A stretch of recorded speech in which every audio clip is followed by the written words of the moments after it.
الله وبركاته.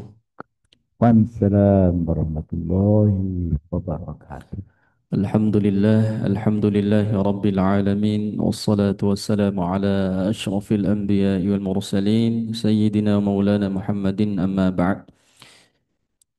Jamaah salat subuh Masjid Raya Nurul Hidayah yang sama-sama dimuliakan Allah Subhanahu wa taala.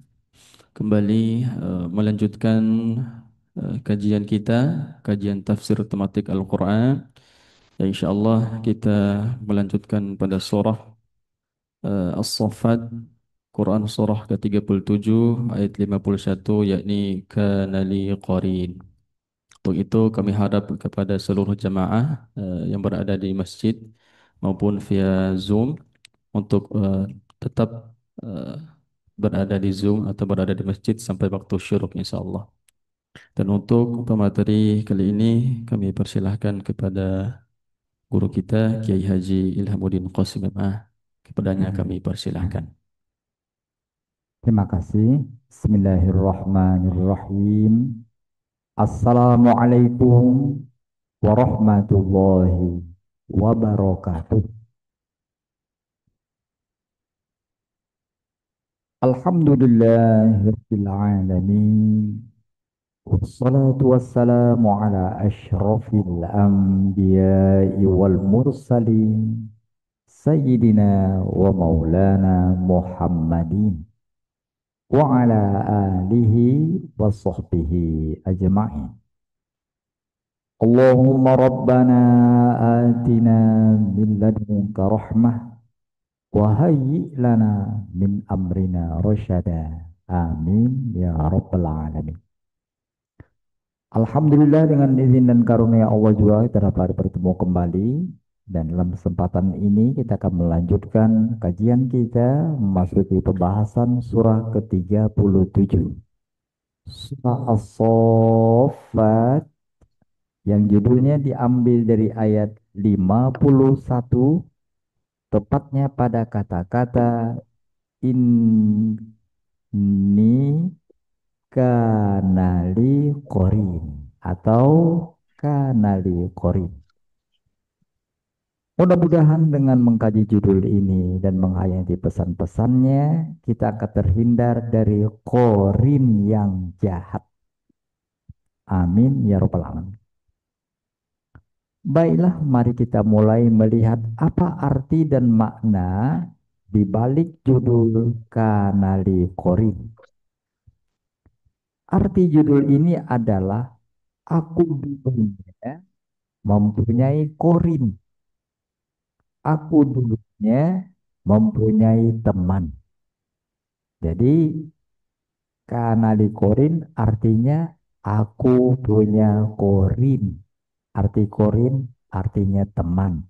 Aku punya teman. Mari kita lihat terjemahan ayat 51. Silakan.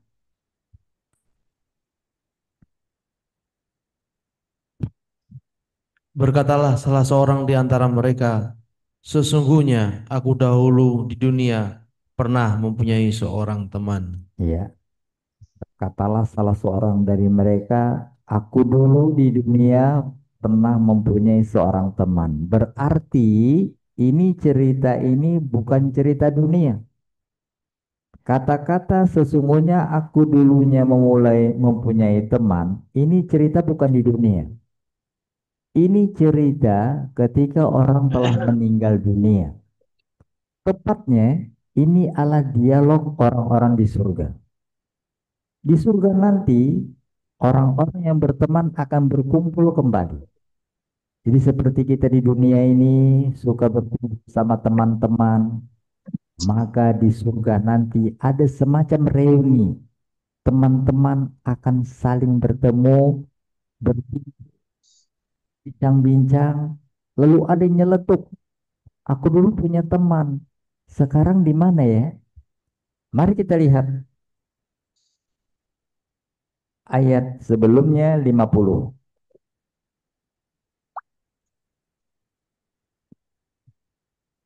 Jadi tadi 51, sekarang 50. Mari kita lihat.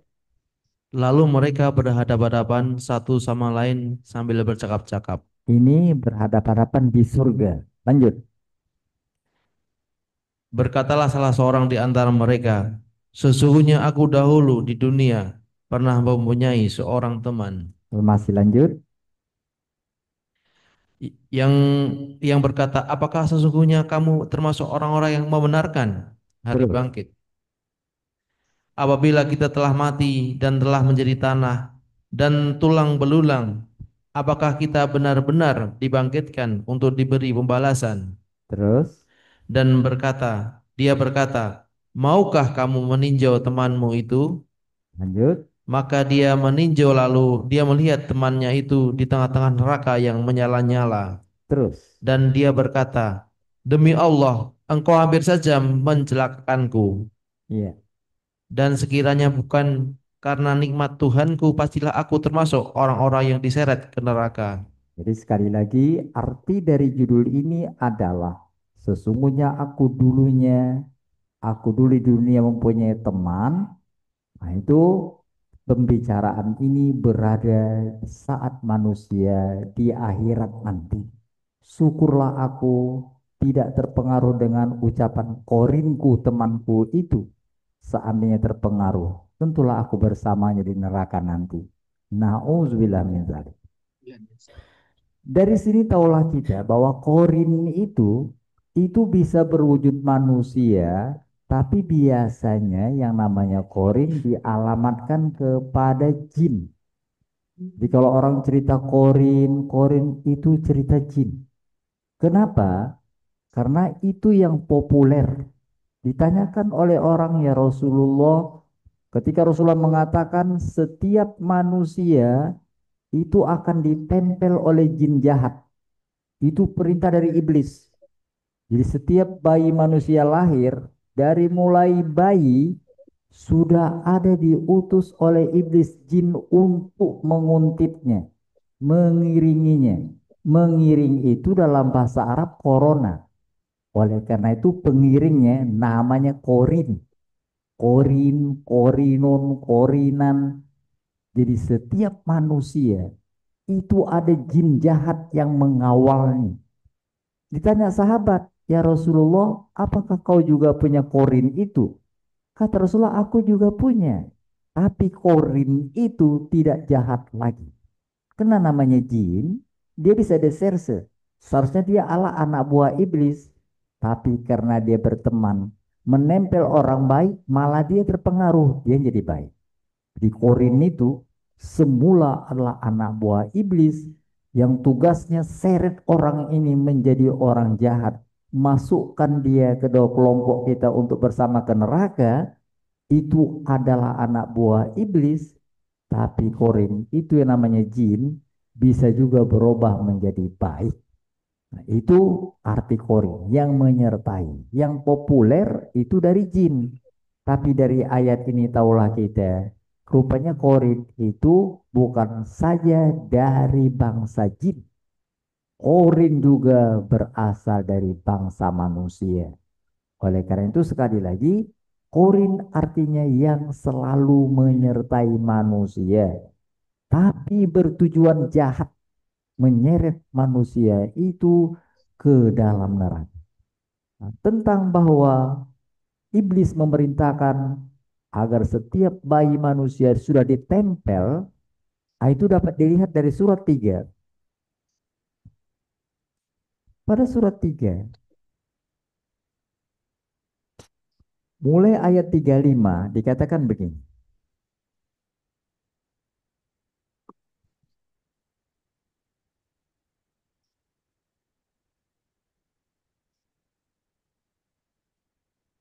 Ali Imran.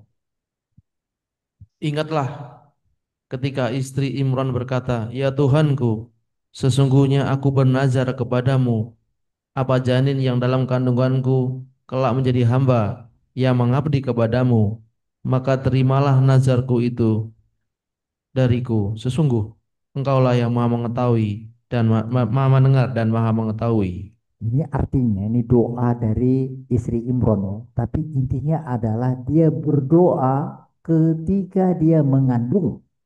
Lanjut. Maka ketika melahirkannya, dia berkata, "Ya Tuhanku, aku telah melahirkan anak perempuan, padahal Allah lebih tahu apa yang dia lahirkan, dan laki-laki tidak sama dengan perempuan. Dan aku memberinya nama Maryam, dan aku mohon perlindunganmu untuknya dan anak cucunya dari gangguan setan yang terkutuk." Yang ikan diambil dari kisah ini adalah istri Imron saat melahirkan Maryam, dia doanya gini, aku berlindung kepadamu ya Allah untuk anak ini. Itu baru lahir, sudah didoakannya. Bahkan masih dalam kandungan sudah didoakan. Artinya apa? Artinya iblis telah memerintahkan anak buahnya itu dampingi manusia dari semenjak mereka melakukan hubungan suami istri.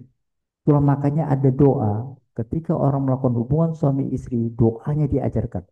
Jannibna syaiton, wanyandibi syaiton ma rozaqtana.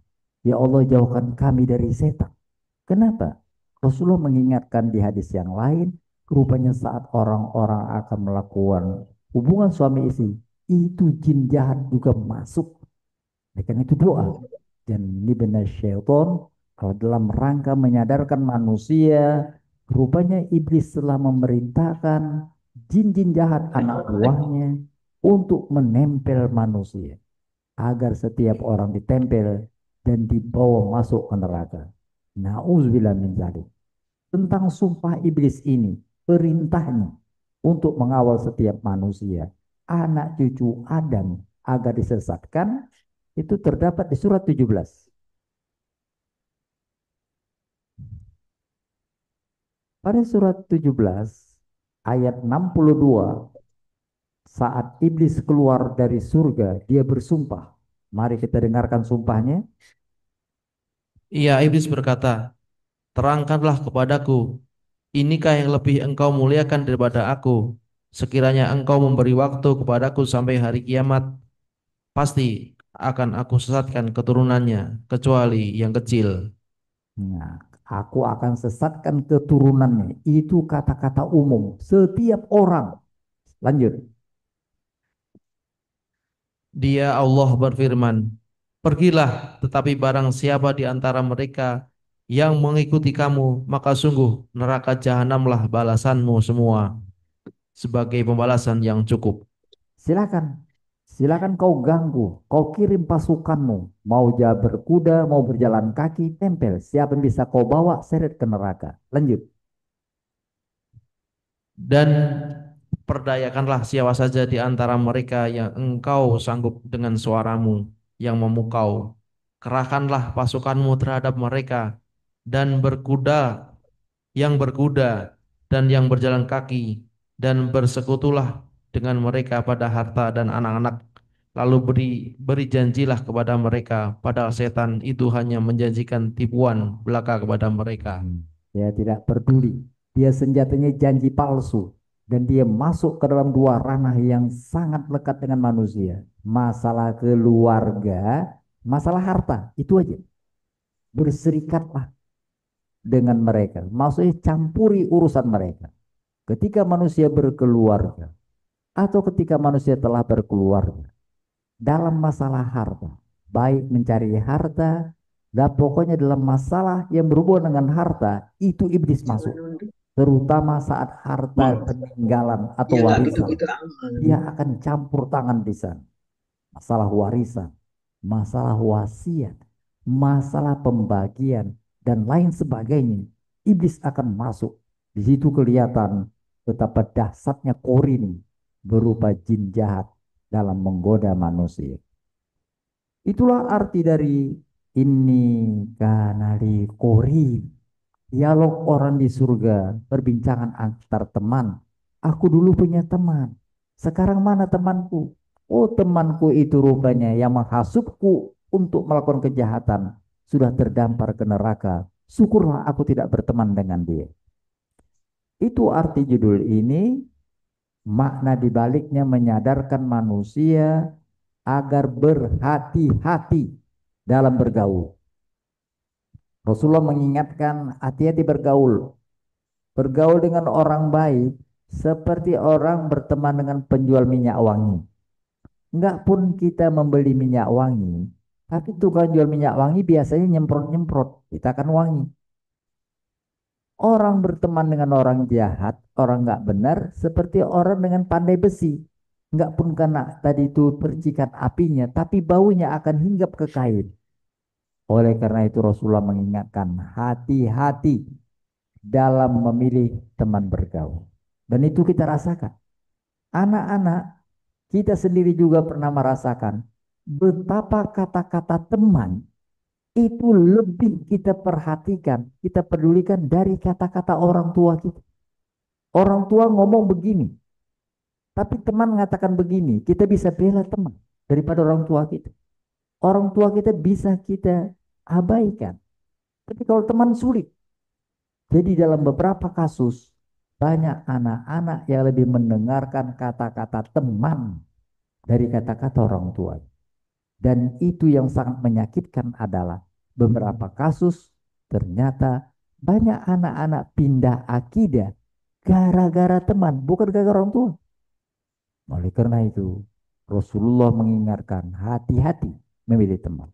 Syukurlah dalam dialog ini orang itu mengaku temanku itu jahat, menghasut, mengatakan hari gini kau masih percaya ada akhirat. Lihat aja itu kan jadi tanah. Mana mungkin orang sudah jadi debu, menjadi tulang, hancur di tanah, bisa kembali lagi. Itu hasutan dia, mengancam akidah. Nah, teman-teman mengancam akidah yang tidak seakidah. Bila larut dengan perkataannya, orang itu akan terjebak dalam korin yang jahat. Yang sebenarnya korin jahat ini adalah perpanjangan dari korin, dari jin yang dikirim oleh iblis. Seperti diisyaratkan di surat 6 ayat 112. Para nabi diutus Allah untuk mengingatkan itu, hati-hati, ada korin manusia, hati-hati, ada korin dari jin. Tujuannya satu, seret manusia ke neraka. Lanjut, 6:112. Dan demikianlah untuk setiap nabi kami menjadikan musuh yang terdiri dari setan-setan, manusia dan jin. Sebagian mereka membisikkan kepada sebagian yang lain perkataan yang indah sebagai tipuan. Dan kalau Tuhanmu menghendaki, niscaya mereka tidak akan melakukannya. Maka biarkanlah mereka bersama apa kebohongan yang mereka ada-adakan. Jadi setan itu ada jin, itulah korin jahat. Ada setan dari manusia, perpanjangan tangan dari korin jahat itu. Jadi sekali lagi makna dibaliknya menyadarkan manusia hati-hati memilih teman bergaul. Karena itu akan dapat mengakibatkan penderitaan yang dahsyat dunia dan akhir. Lanjut ke bahagian kedua, hubungan judul ini kanali korin dengan judul terakhir kita salamun kolam mirrobbir rahim. Bila judul yang lalu menjelaskan tentang salam, penghormatan dari Allah untuk orang-orang surga,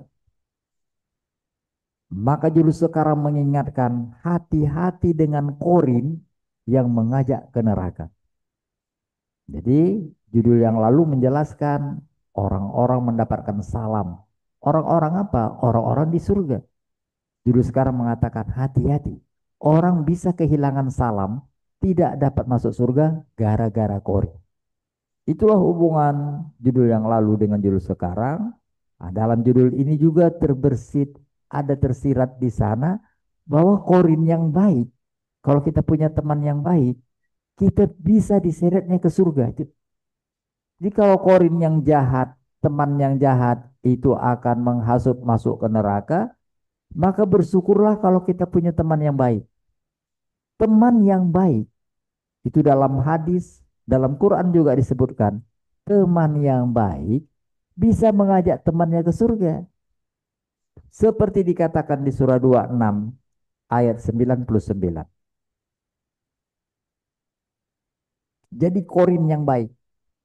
Kalau iblis sudah mengatur korinnya dari jin-jin yang jahat, juga sampai kepada manusia-manusia jahat, maka jadilah kita korin teman yang baik. Miliki teman yang baik. Kalau tidak, jadilah teman yang baik. Apa teman yang baik itu?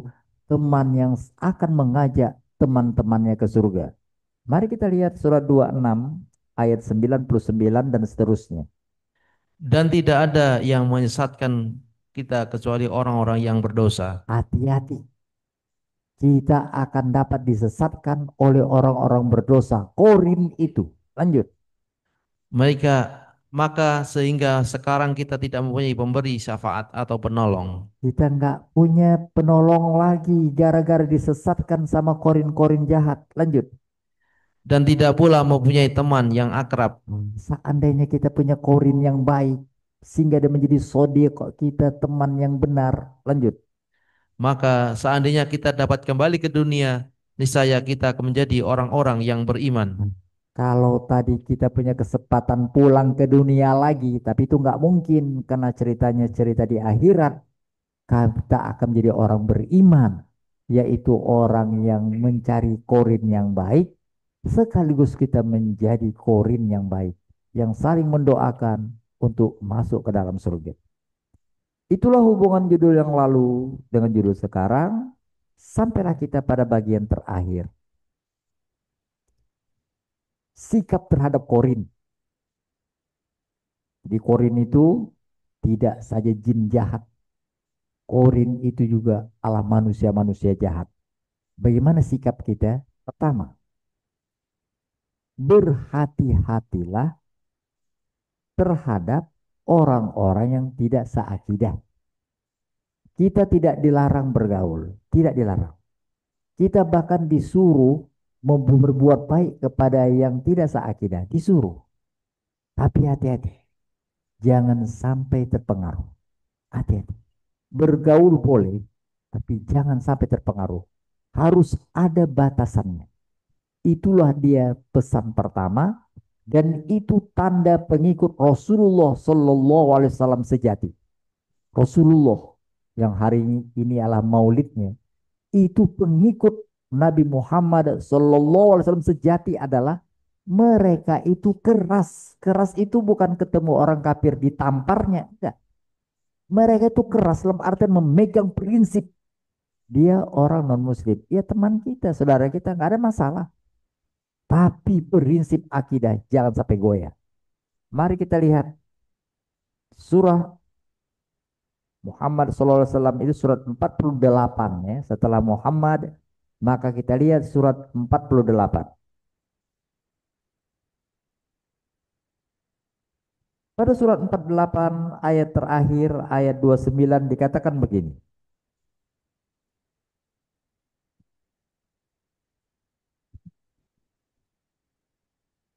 Muhammadur Rasulullah. Surat 48 ayat 29. Nabi Muhammad adalah utusan Allah, dan orang-orang yang bersama dengannya bersikap keras terhadap orang-orang kafir yang bersikap memusuhi, tetapi berkasih sayang sesama mereka. Kamu melihat mereka ruku dan sujud mencari karunia Allah dan keridhaannya. Pada wajah mereka nampak tanda-tanda bekas sujud bercahaya. Itu adalah sifat-sifat mereka yang diungkapkan dalam Taurat dan Injil, yaitu seperti benih yang mengeluarkan tunasnya, kemudian tunas itu makin kuat, lalu menjadi besar dan tumbuh di atas batangnya. Tanaman itu menyenangkan hati orang yang menanamnya. Keadaan mereka diumpamakan seperti itu karena Allah hendak membuat marah orang-orang kafir.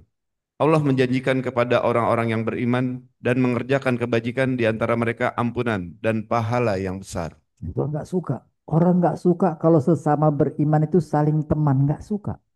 Itu makanya salah satu cara iblis adalah buat orang-orang Islam itu yang seharusnya bersaudara, yang seharusnya saling berteman dengan baik, pecah. Jadi aneh tapi nyata, musuh kita adalah teman-teman seakidah. Teman sebagian orang adalah orang-orang nggak seakidah. Itu sebenarnya nggak ada masalah. Baru masalah terjadi apabila teman seharusnya kita temani jadi musuh. Musuh seharusnya kita hati-hati, kita temani tanpa ada batasan. Nauzubillah min dzalik. Jadi sekali lagi, berhati-hati. Berhati-hati itu bukan berarti jauhi. Berhati-hati itu maksudnya jangan sampai dipengaruhi. Apakah dilarang kita berteman? Tidak ada larangan. Bolehkah kita buat baik kepada orang tak seakidah? Boleh. Bahkan orang yang pernah kita musuhi dalam masalah akidah, boleh kita buat baik. Bahkan Allah suruh, alangkah baiknya bila kalian bisa menimbulkan simpati. Artinya apa? Coba tunjukkan kebaikan kalian. Jangan mereka langsung lihat kita teroris. Jangan begitu. Coba kalau lihat kita, lihat wajah yang indah. Ini Islam indah. Dia malah lebih suka berteman dengan orang-orang yang Islam dibandingkan teman-teman yang seakidah sesama dia. Itu baru hebat. Kita. Dan banyak terjadi. Alhamdulillah berapa tempat orang-orang melihat cahaya Islam yang teduh. Oleh karena itu sekali lagi, berhati-hatilah berteman dengan teman-teman tidak seakidah. Jangan bicarakan masalah akidah yang akan memancing permusuhan. Tunjukkan saja keindahan Islam. Itu Allah sarankan melalui surat 60 ayat 7.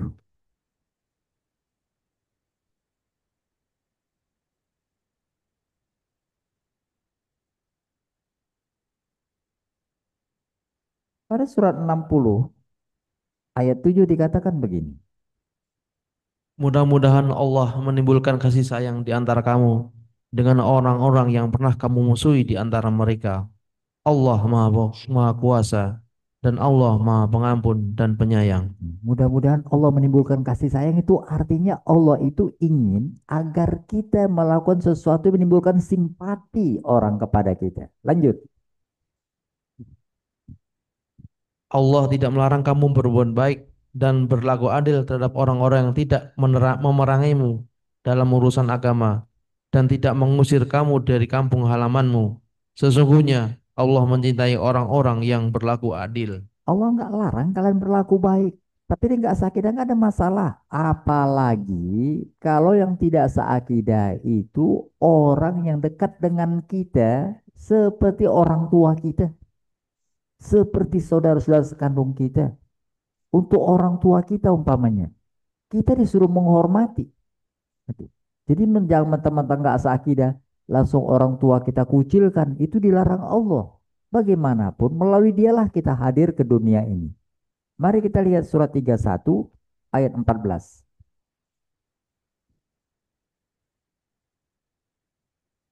Surat 41, surat 31 ayat 14. Dan kami perintahkan kepada manusia agar berbuat baik kepada kedua orang tuanya. Ibunya telah mengandungnya dalam keadaan lemah yang bertambah-tambah dan menyapihnya dalam usia 2 tahun. Bersyukurlah kepadaku dan kepada kedua orang tuamu, hanya kepada aku kembalimu. Ya, jadi kepada orang tua harus baik. Bagaimana kalau orang tua kita tidak seakidah? Lanjut. Dan jika keduanya memaksamu untuk mempersekutukan aku dengan sesuatu yang tidak mempunyai ilmu tentang itu, maka janganlah engkau menaati keduanya dan pergaulilah keduanya di dunia dengan baik dan ikutilah jalan orang yang kembali kepadaku, kemudian hanya kepadaku tempat kembalimu, maka akan aku beritahukan kepadamu apa yang telah kamu kerjakan. Tidak seakidah tetap harus berbuat baik. Baru tadi hati-hati saat dia nyuruh musyrik. Jadi intinya adalah boleh berteman dengan siapa saja, berhati-hati kalau termakan jebakan mengarah ke arah pemindahan akidah. Jadi kalau bicara akidah dan sudah masuk ke sana itu hati-hati. Kalau di sini dikatakan kalau menyuruh musyrik itu baru hati-hati. Tapi buat baik terus. Oleh karena itu intinya adalah berhati-hatilah terhadap lingkungan yang mempengaruhi akidah. Jangan berteman dengan orang-orang yang jelas-jelas mengarahkan kepada akidah yang salah.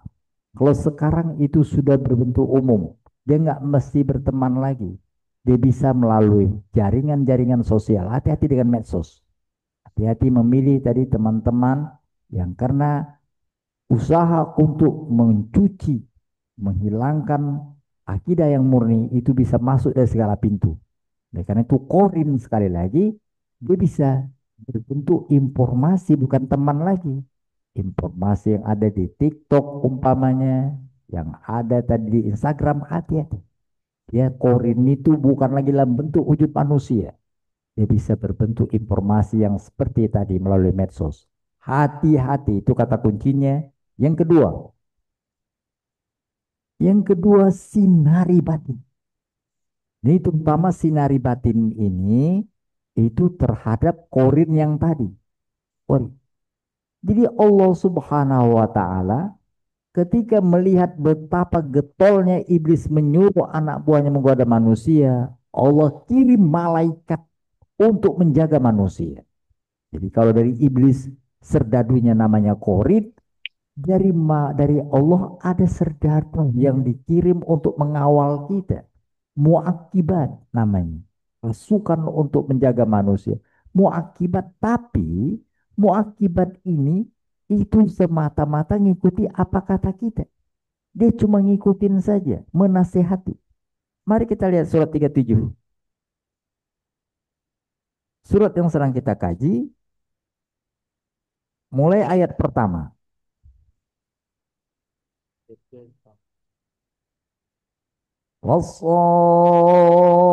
Wassafati saffa. Silakan. Demi rombongan malaikat yang berbaris bersaf-saf untuk beribadah kepada Allah. Ya. Lanjut. Demi rombongan malaikat yang mencegah segala sesuatu dengan sungguh-sungguh. Terus. Demi rombongan malaikat yang membacakan peringatan. Terus. Sungguh, Tuhanmu benar-benar esa. Jadi ada Allah kirim malaikat rombongan menjaga kita.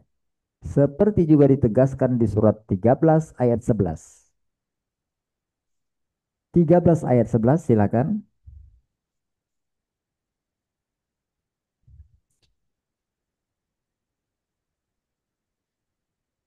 Baginya manusia ada malaikat-malaikat yang selalu menjaganya bergiliran dari depan, dari belakang dan dari belakang. Mereka menjaganya atas perintah Allah. Sesungguhnya Allah tidak akan mengubah keadaan suatu kaum sebelum mereka mengubah keadaan diri mereka sendiri. Dan apabila Allah menghendaki keburukan terhadap sesuatu kaum, maka tidak ada yang dapat menolaknya dan tidak ada pelindung bagi mereka selain Dia. Itulah dia. Oleh karena itu, tumbuhkan cahaya. Berikan diri kita sinar. Sehingga kita akan selalu mendengar suara malaikat. Jadi ada malaikat yang selalu mengingatkan kita, tapi caranya supaya tadi suara itu kental, selalulah kita membiasakan diri membaca Al-Quran. Jadi kalau tadi hati-hati dengan teman-teman yang atau lingkungan yang jahat, hati-hati dengan informasi yang masuk yang tidak baik, itu satu, hati-hati. Yang kedua, selain hati-hati, jaga-jaga, maka ada yang perlu kita lakukan apa? Coba tumbuhkan energi di diri kita, cahaya. Sehingga malaikat yang mengawal kita itu mendapatkan tempat. Itu malaikat itu. Dia tadi beda dengan tadi pasukan tadi yang getol. Malaikat itu namanya juga utusan Allah tergantung kita. Allah nggak robah. Kalau kita nggak robah, maksudnya apa? Kalau kita diam saja, tidak punya reaksi, itu nggak masuk. Cara untuk supaya kekuatan malaikat itu bersinergi dengan kita, Quran. Itulah makanya setan tidak suka kalau kita baca Quran, nggak suka. Karena dengan kita membaca Quran, menghayati Quran, itu energi yang namanya batin masuk. Dan ketika itu, tipuan setan akan terlihat. Oleh karena itu, salah satu cara setan, salah satu cara korin membuat kita terperangkap, jauhkan manusia dari Al-Quran. Mari kita lihat surat 25 ayat 27. Surat 25 mulai ayat 27. Suratnya 25 ya, Al-Furqan, ayat 27.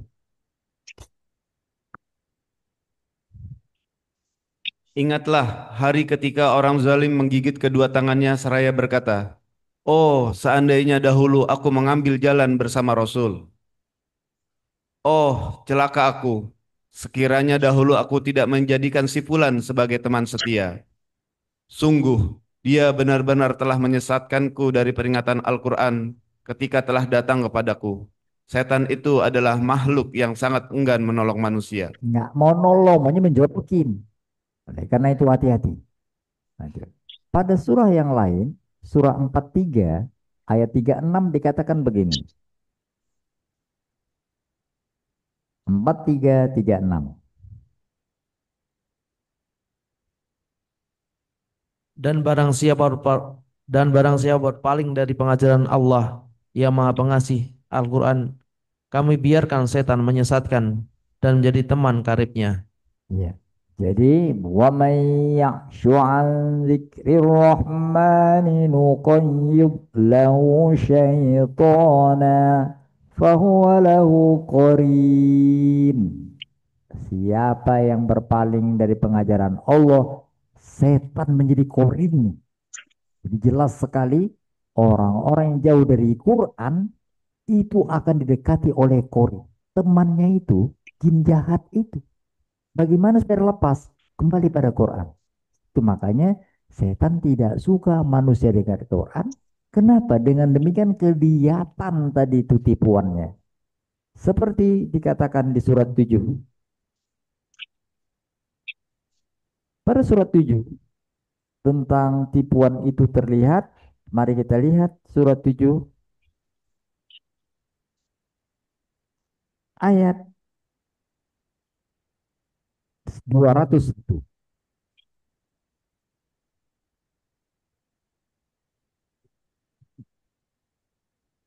Sesungguhnya orang-orang yang bertakwa, jika mereka dibayang-bayangi pikiran jahat atau berbuat dosa dari setan, mereka pun segera ingat kepada Allah.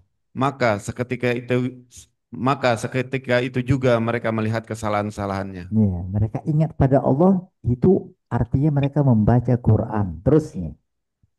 Teman-teman mereka, orang-orang kafir dan fasik, membantu setan-setan dalam kesesatan. Kemudian mereka tidak henti-hentinya menyesatkan. Apa caranya tadi itu? Caranya adalah jangan sampai manusia tertarik dengan Quran. Lanjut.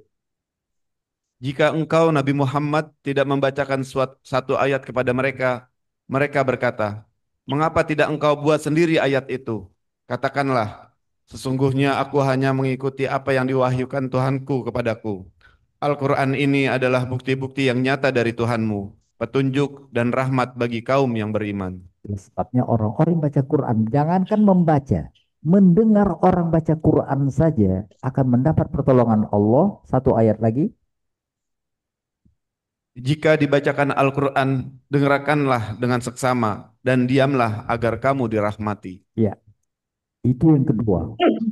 Yang terakhir, untuk menangkal korin ini, supaya kita jangan menjadi dari korin, hati-hati ada korin. Menghindar dari pengaruhnya, kalau tadi pertama hati-hati dengan orang yang tidak seakidah, boleh bergaul tapi jangan sampai terpengaruh. Yang kedua adalah dapatkan energi batin untuk menangkal korin yang dari jin jahat, yaitu dengan Quran, sehingga malaikat yang mengawal itu akan dapat memperingatkan kita dengan jelas. Maka yang terakhir adalah hati-hati bicara. Bicara, hati-hati. Jadi bicara itu akan membuat beda. Kita dapat melihat ini korin yang nggak benar atau korin yang baik. Korin yang baik itu adalah teman tadi yang menolong kita. Jadi hati-hati dari bicaranya. Hati-hati dengan bicara. Jadi korin akan masuk melalui bicara. Oleh karena itu hati-hati dalam bicara. Itu luas sekali. Hati-hati bicara itu jangan dekati orang-orang yang bicaranya suka ngacau. Ngacaunya apa? Bicaranya jorok. Bicaranya tadi ke arah merugikan orang. Bicaranya tentang menyalah-nyalain orang itu hati-hati. Seperti yang dikatakan di surah 26 ayat 221.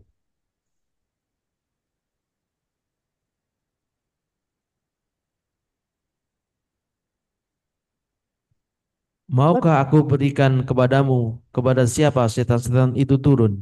Lanjut. Mereka setan turun kepada setiap pendusta yang banyak berdosa. Terus. Mereka menyampaikan hasil pendengaran mereka, sedangkan kebanyakan mereka orang-orang yang pendusta. Lanjut. Dan penyair-penyair itu diikuti oleh orang-orang yang sesat. Gitu. Hati-hati. Tidaklah engkau melihat bahwa mereka mengembara setiap lembah Iya, dan bahkan bahwa mereka mengatakan apa yang mereka sendiri tidak mengerjakannya. titik. Intinya adalah hati-hati. Setan akan turun, pasukannya akan turun melalui orang-orang yang bicaranya penuh dengan dosa, orang-orang yang bicaranya penuh dengan kebohongan. Pada surat yang kita kaji, itu dapat dilihat di ayat 37. Bal jaa bil haqqi wa saddaqal mursalin. Surat 37 ayat 37. Yang sedang kita kaji, silakan. Padahal dia Muhammad datang dengan membawa kebenaran dan membenarkan rasul-rasul Iya. sebelumnya. Jadi temannya orang-orang yang benar, bicaranya jujur, hati-hati. Lingkungan kita orang bicaranya sering menipu, hati-hati itu. Jangan ditipu dunia, ditipu juga di akhirat. Mulailah dengan perhatikan kata-kata. Kata-kata yang tidak baik yang kita ucapkan, itu ada yang mendorong kepikiran kita. Oleh karena itu jaga kata-kata. Jangan sampai kata-kata kita merupakan persambungan kata-kata dari jin jahat atau korin yang ingin menggoda kita. Demikianlah kajian tentang ini kanali korin. Sekali lagi semoga Allah menghindarkan kita dari jin-jin yang jahat, korin yang menyeret manusia yang mengikutinya ke dalam neraka. Dan kita akan mendapatkan teman-teman yang baik, bahkan bisa menjadi teman yang baik sangka di akhirat nanti. Amin ya rabbal alamin. Shadaqallahul azim. Assalamualaikum warahmatullahi wabarakatuh. Waalaikumsalam warahmatullahi wabarakatuh. Baik, terima kasih. Untuk yang kedua yakni tanya jawab bagi jamaah yang berada di via Zoom atau via offline yang berada di masjid yang ingin bertanya, kami persilahkan.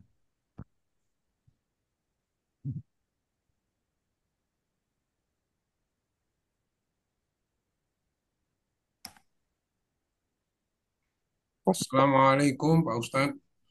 Waalaikumsalam. Pak Barijus, apa kabar? Alhamdulillah Pak Ustadz sehat. Apa itu, Ya, Pak? mudah-mudahan Pak Ustadz sehat juga. Amin. Amin.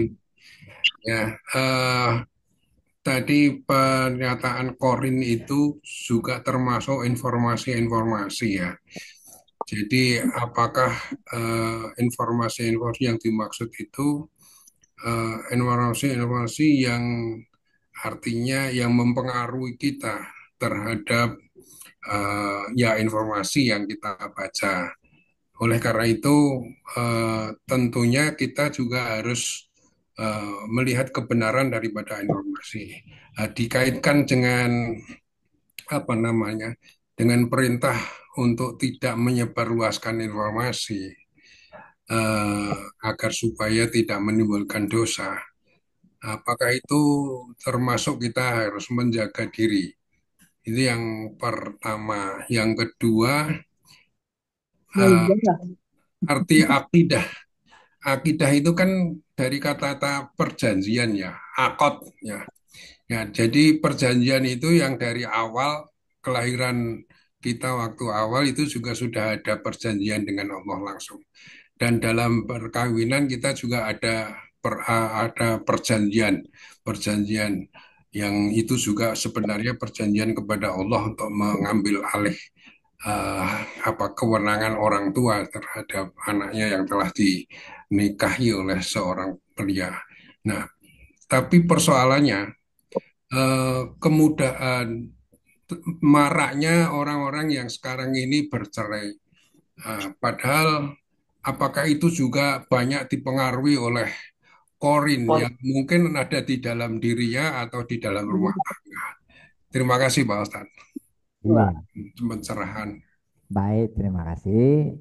Memang kabar buruknya Pak Barijus itu rupanya pasukan Korin itu diinformasikan oleh Allah itu dia memang banyak mempengaruhi banyak. Jadi kita tidak heran kalau dia semakin marah, semakin masif semua lini Pengakuan itu disebutkan di surat 36 ayat 62. 36 ayat 62. 62. Dan sungguh ia, setan itu, telah menyesatkan sebagian besar di antara kamu. Maka apakah kamu tidak mengerti? Iya, coba kau lihat betapa hebatnya kerja Korin itu. Banyak orang yang tersesat. Itu dia. Jadi, kalau tadi dikatakan coba campuri urusan mereka dalam masalah harta dan keluarga, termasuk itu. Nah, tapi pertanyaan pertama tadi tentang berita ya, itu Quran mengatakan hati-hati dengan berita. Walaupun dulu tidak seperti sekarang ini yang berita langsung bisa disebarkan per sekian detik, nah, dulu juga sudah ada yang model-model begitu. Asal cerita nggak benar, cepat nyebar. Padahal dulu kan belum ada medsos. Jadi cerita sedikit bisa nyebar ke ujung kampung. Itu dikatakan di surat 24 ayat 15. Itu padahal dulu belum ada medsos, belum ada HP, tapi itulah hebatnya tuh. Siapa bekerja di balik itu? Kenapa berita ini bisa nyebar cepat? Itu kerjaan dari Quran. Mari kita lihat surat 24 ayat 15.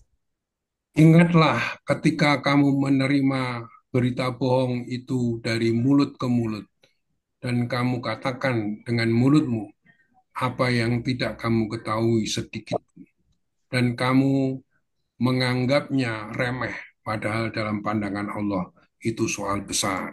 Satu, jangan remehkan masalah informasi. Mendengar informasi yang nggak jelas, menyebarkannya tanpa nggak jelas. Jangan kau kira itu remeh, itu masalah besar, kata Allah. Allah mengatakan itu besar. Tapi di sebelum itu dikatakan itu remeh. Artinya banyak orang nggak ngeh, nggak sadar bahayanya informasi. Karena itu merupakan trik dari Korin menghancurkan manusia. Itu yang satu. Yang kedua tadi tentang masalah setan masuk ke dalam keluarga itu memang salah satu trik setan begitu memang. Hancurkan keluarga. Itu dari zaman Sulaiman sudah kalau dahulu pakai ilmu-ilmu hitam, sekarang pakai pakai segala macam cara. Seperti diisyaratkan di surat 2 102. Pada surat 2 ayat 102 disebutkan bahwa salah satu kerja Korin ini itu rusak, rusak keluarga. Lanjut. Dan mereka mengikuti apa yang dibaca oleh setan-setan pada masa kerajaan Sulaiman. Sulaiman itu tidak kafir, tetapi setan-setan itulah yang kafir. Mereka mengajarkan sihir kepada manusia, dan apa yang diturunkan kepada dua malaikat di negeri Babilonia, yaitu Harut dan Marut. Padahal keduanya tidak mengajarkan sesuatu kepada seseorang sebelum mengatakan, sesungguhnya kami hanyalah cobaan bagimu, sebab itu janganlah kafir. Maka mereka mempelajari dari keduanya, malaikat itu, apa yang dapat memisahkan antara seseorang suami dengan istrinya. Titik situ aja. Nah, itu dia. Ujung ceritanya adalah hancurkan keluarga. Buat orang cerai. Dengan segala macam cara. Itu kerja Korin. Dan kalau terjadi banyak, benarlah kata Allah tadi. Banyak orang sudah dikerjai oleh Korin. Mudah-mudahan kita selamat. Amin. Ya Rabbal Amin. Alamin. Terima kasih, Pak. Ya. Alhamdulillah. Assalamualaikum warahmatullahi wabarakatuh. Waalaikumsalam warahmatullahi wabarakatuh. Terima kasih Pak Ustadz dan semuanya orang Bapak-Bapak Ibu sendiri. Saya mau nanyakan Pak Ustadz, tadi kalau misalkan Korin itu kan eh, tujuannya untuk mencelakakan manusia dan membuat manusia rugi ya, di dunia ini. Nah terus malaikat juga dengan bantuannya tadi untuk eh, membentengin manusia untuk supaya ada perlawanan dari Korin ya Pak Ustadz. Yang namanya muakibat ya Pak Ustadz ya. Nah, apakah muakibat itu apakah sama yang istilahnya dengan kodam itu Pak Ustadz? Mohon informasinya. Hmm. Jadi namanya muakibat itu atau disebut juga dengan tadi malaikat-malaikat yang mengiringi ya, nama lainnya dari muakibat itu, itu bisa kita disebutkan dia namanya hafazoh. Jadi mari kita lihat kalau hafazoh itu di surat 6 ayat 61. Jadi muakibat yang mengiringi itu disebut dengan gelarnya hafazoh, dikatakan di surat 6 ayat 61. Dialah penguasa mutlak di atas semua hamba-hambanya. Dan dia mengutus kepadamu malaikat-malaikat penjaga sehingga apabila kematian datang kepada salah seorang di antara kamu, malaikat-malaikat kami mencabut nyawanya dan mereka tidak melalaikan tugasnya. Nah, jadi sama ini. Jadi dia bilang mau akibat kena mengiringi, membackup, dikatakan hafazoh kena menjaga gitu. Ada yang menamakan ini sebagai khodam karena menganggap mereka melayani. Tapi kata-kata khodam itu eh, bisa berbahaya. Karena khodam itu namanya melayani, dia bisa nanti melayani tapi bukan tadi malaikat. Kodam itu mengarah kepada jin atau korin yang memalsukan malaikat. Itu hati-hati. Itu makanya kata-kata hodam itu bukan kepada malaikat biasanya. Kata-kata hodam itu kepada jin yang menyaru seperti malaikat. Hati-hati. Seperti diingatkan di surat 4, surat 34. Saat Allah tanya, malaikat memang kau tadi begini? Enggak, itu jin aja punya gara-gara. Disebutkan di surat 34 ayat 40. Dan ingatlah ketika Allah mengumpulkan mereka. Ingatlah pada hari ketika Dia mengumpulkan mereka semua, kemudian berfirman kepada malaikat, apakah hanya kepadamu selama ini mereka menyembah? Mereka tadi menyembah kepadamu. Terusnya. Malaikat menjawab, Maha suci engkau, engkaulah pelindung kami, bukan mereka. Sebenarnya mereka selalu menyembah jin dan kebanyakan mereka beriman kepadanya. Karena itu sebaiknya ditinggalkan kata-kata khodam. Karena mengarah kepada korin yang kalau kita tidak awas, dia berbahaya. Pakai kata-kata yang Quran aja. Mu'aqibat, hafallah. Kira gitu, Pak. Baik, mungkin itu saja kajian kita kali ini. Sebelum kita Baik, tutup, baik, saya akan berikan sedikit ya. Bismillahirrahmanirrahim. Assalamualaikum warahmatullahi wabarakatuh. Waalaikumsalam warahmatullahi wabarakatuh. Alhamdulillah, sebetulnya kajian ini sangat jelas, Pak ya. Pertama, kita diri kita dulu, Pak, yang harus kita amankan. Akidah, akidah, akidah. Dan jadilah ya orang yang mendapatkan ya teman malaikat itu ya tadi. Tapi juga ada ancamannya adalah ya tadi korin yang diutus oleh setan gitu ya. Dan masalahnya adalah bagaimana kita bisa stop loh. Bagaimana kita bisa memberikan sesuatu posisi kita tuh bercahaya.